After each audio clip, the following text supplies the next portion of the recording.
Hey, what's going on, people? It's your boy Moose here. Welcome back to another video. In this one today, I just want to explain a little bit before we get started on this whole thing. As you can tell by the title, this is actually going to be a coaching series. So basically what I have done is, since I did not hit Masters on the split, and I have a lot of gameplay saved up from my solo queue experience of last season trying to get to Masters, I do have a lot of gameplay, got up to Diamond 3, almost Diamond 2, had a lot of stuff that I had planned for the Road to Masters series, which I will continue just in Kings Canyon. So that leaves me with a lot of extra gameplay that I don't know what to do with. So what I've decided is, for your benefit, because I don't want to let it go to waste, and I guess it will help me too become a better player while I go over my stuff and see what else I could have done differently or in different situations. But basically what's going to happen is I'm going to be doing almost sort of like a cut commentary over some ranked gameplay that I have. It's going to be two full gameplays, sort of similar to the last series of ranked where, you know, I have two full gameplays, but it is going to be two gameplays, except this time it's going to be a little bit of a twist where I have a little bit of commentating over certain situations, certain plays, some things that I could have differently, some things that I did, reasons why I did the things that I did, and hopefully it lets you guys get a little bit more of an insight on exactly what I do as a player when I'm playing solo in ranked. I know a lot of people are interested in that, and I have heard a lot of suggestions about doing that, so I think I'm going to take it on. I hope you guys will be patient with me though, because it is my first time doing it, and by no means do I consider myself, you know, a coach or whatever, but I'm just a guy going through my own gameplay and seeing what I could have done differently and pointing out what my thought process was along the way. And hopefully you guys will pick up on some things that I do. And yeah, that's about it. I really hope you guys enjoy this series. Just to reiterate a little bit here,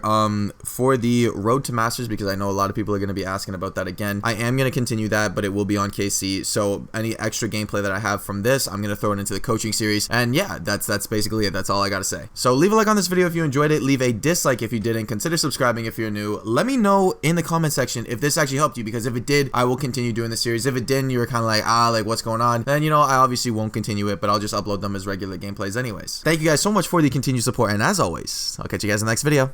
Later. So in this scenario right here, you guys are going to see it. It is just a typical third-party strategy. What I'm going to do is I'm going to get one pick from a distance, and then I'm going to move in on the fight after it is completely over.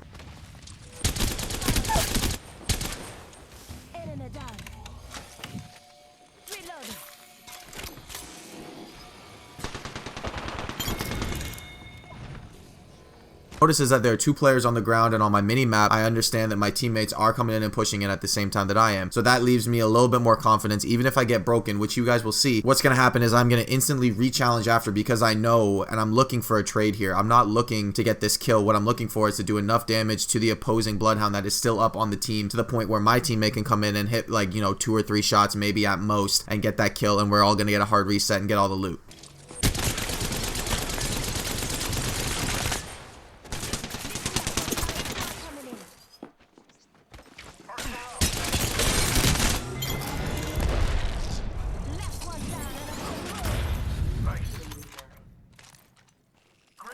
You're the kill leader.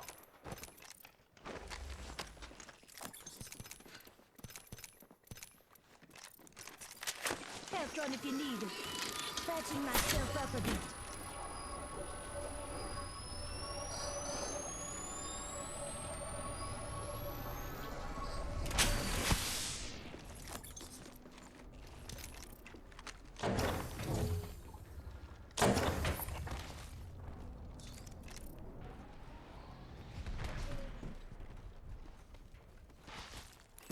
Making contact with enemy.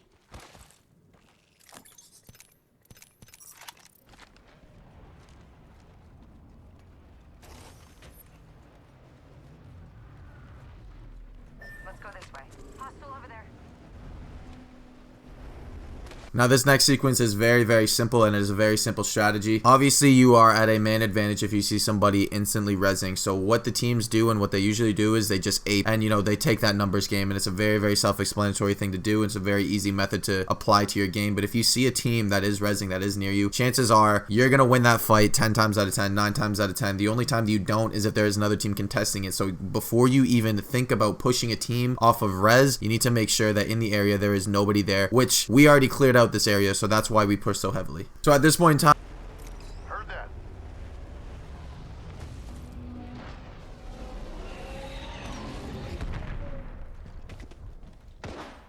Making contact with enemy. Firing. Reload. Enemy down. Enemy taken out. Listen.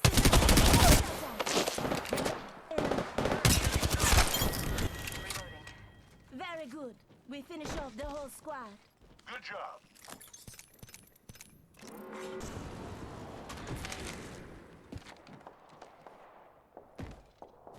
Target spotted.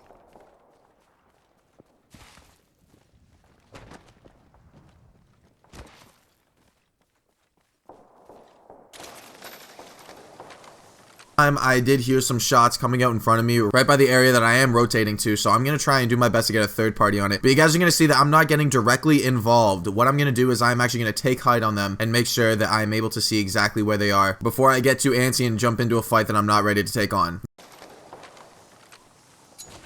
Copy that. Throwing Oxstar.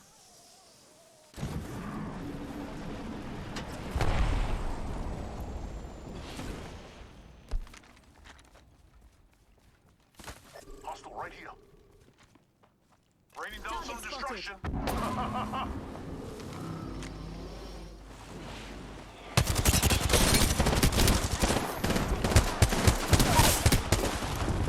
Now the reason I'm doing a finisher here is because I know that my teammates are right beside me and there seems to be no more shots coming from behind me. So I do know that it is safe to take off a few shots and to take off a finisher. Now for obvious reasons, I did chase that Pathfinder because I know that my teammate is trying to pinch him on the other side. And I know that he is trying to run away and just burned his grapple. So there's not much that he can really do in that situation other than die by the hands of my G7 scout.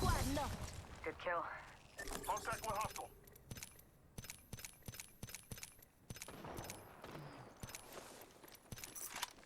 Reloading.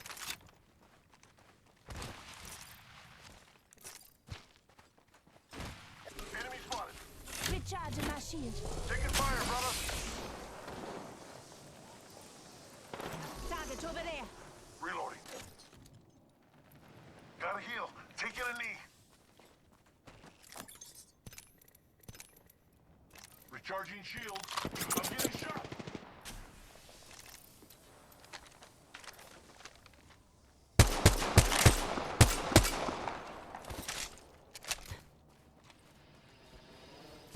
Now, I'm unsure why this team made this sort of rotation, but what we ended up doing was we ended up pushing them so far back that they tried getting a flank on us, which was outside of circle, and trying to get a flank on us through the storm, which is never a very smart play, especially when the team has an easier and shorter route to make it to height than you. You guys are going to see what's going to happen, but I know that they are rotating to the left, and I'm going to ping and try and direct my teammates over to this spot as well. But guys, if you are being pushed back by another team, you do not want to go into storm and try and reach out on another side when the other team is still there. You know exactly their position. There is no reason for this team to be doing this. It's a very easy way for another team to capitalize on your mistake, and it's very, very easy for them to get easy kills on you. You are literally free RP at this point when you're rotating in through storm, don't have height, and are going to try and hit a flank when the team that you are fighting knows that you guys are going to try and hit it. Also, during this fight, you are going to see a Gibraltar drop his bubble, and what I'm going to do is I'm going to stay on top of him and wait for one knock and wait until my team is there to push with me, and I'm going to drop in that bubble and use the opponent's Jibby bubble to my own advantage, because once they lose advantage of that bubble, it is a very, very way to turn the tide in a fight, and it's very, very easy to capitalize and get that RP that I was talking about.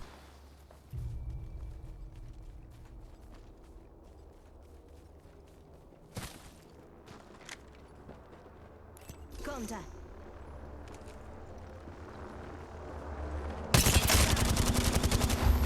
Getting shot at.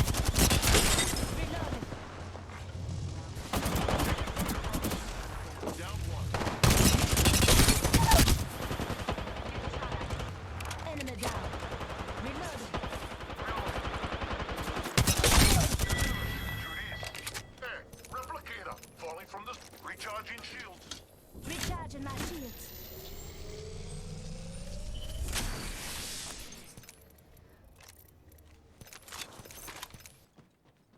I say we move this way.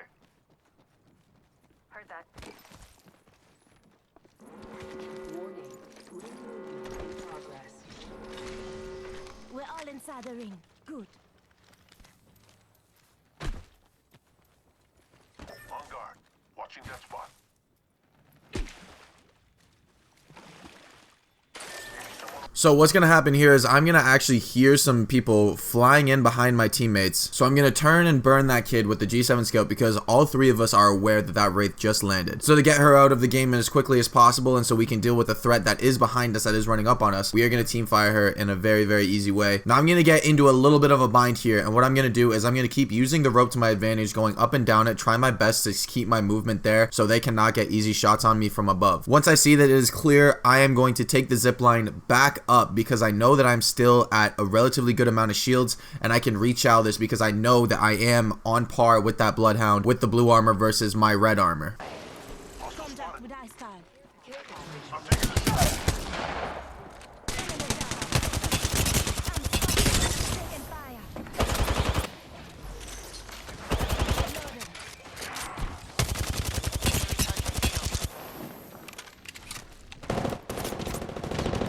Just giving my shield a recharge.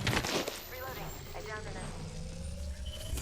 Also, after not only knowing that we already took out one and we're playing a numbers game, my teammates actually team shot the Bloodhound that was about to drop on me. So now I know that it is a clear 1v3 and I already have armor advantage as a solo player. That is why I'm getting so bold and aggressive. But I'm going to stand up on top when I make the push first exactly so I know where he is. That way I'm not going in there blind, checking corners and potentially getting shot in the back. You always want to know where your enemy is before you try to take them on. That way you have the biggest advantage. That way it is the most fair playing field.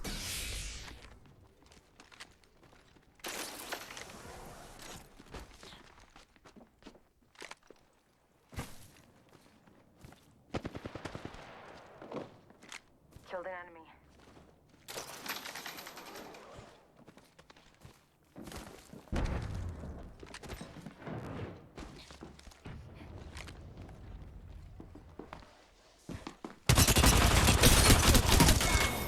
Reload. Last one down at a boom boom. Say what? We're all inside this ring.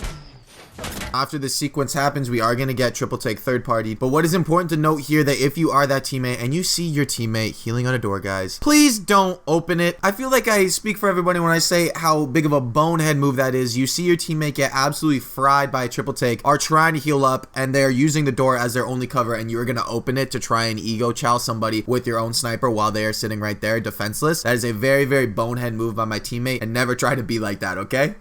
Recharging my shield. Hair strong if you need it. Firing. Hey, brothers. Replicator. Watch out. Just giving my shield a recharge.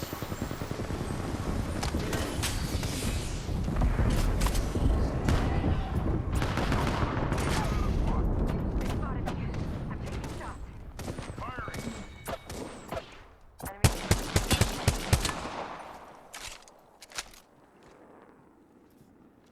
Reloading.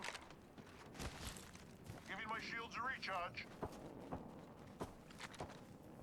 So after seeing my teammate take down another player and seeing somebody from across that I was already shooting at, the reason why I pushed this Revenant is because I either knew that either he was a solo player trying to skeeve it out or he was a part of that team and it's still a 1v1. In either of those situations, I see myself 1v1ing this player, and I'm very confident in my gun skill to the point where I could take on this guy and push him by myself. Reloading. Hostile spotted. Reloading.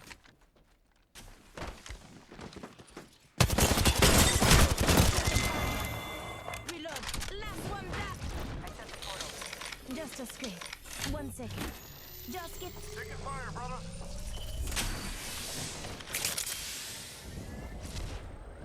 Target over there.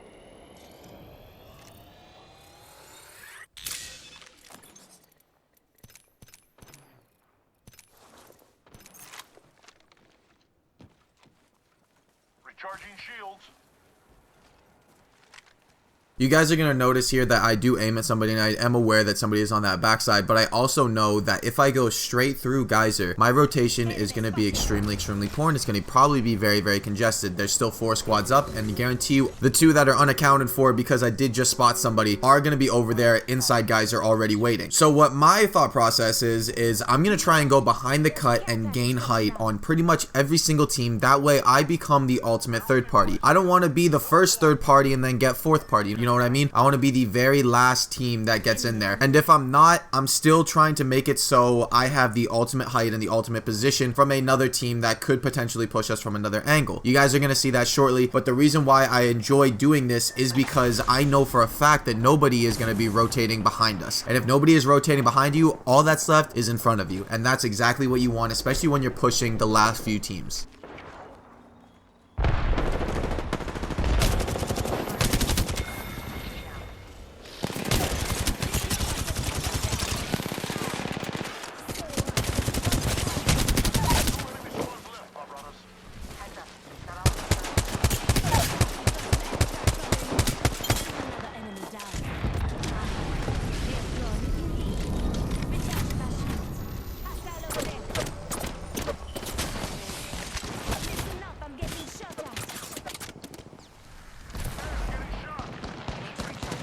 As you can see, it clearly played out the way that I have just said it has. And even though I wasn't the very last team to push in there and get that ultimate third party, what inevitably ended up happening was I still had what was behind me because I knew that nobody was behind me. So I had a chance to reset and regain the ultimate height and the ultimate position. This allows you to reset, heal up, whatever you got to do, hold them off. As you can see, it clearly works out in our favor. And this is why you always want to be in a position of power. You want to hold that power position up on top of a hill. You want to hold that power position when you're going in for a third party. You always want to have the smart rotations, always one step ahead of the next team. Show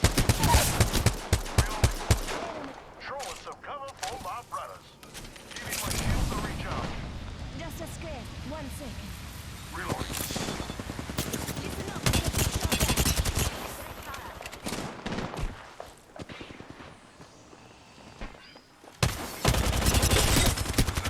Healing up.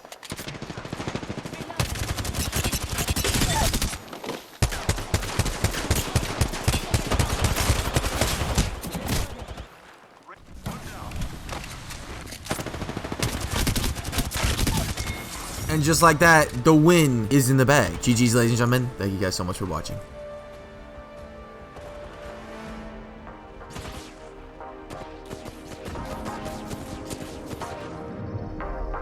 You are the Apex champions.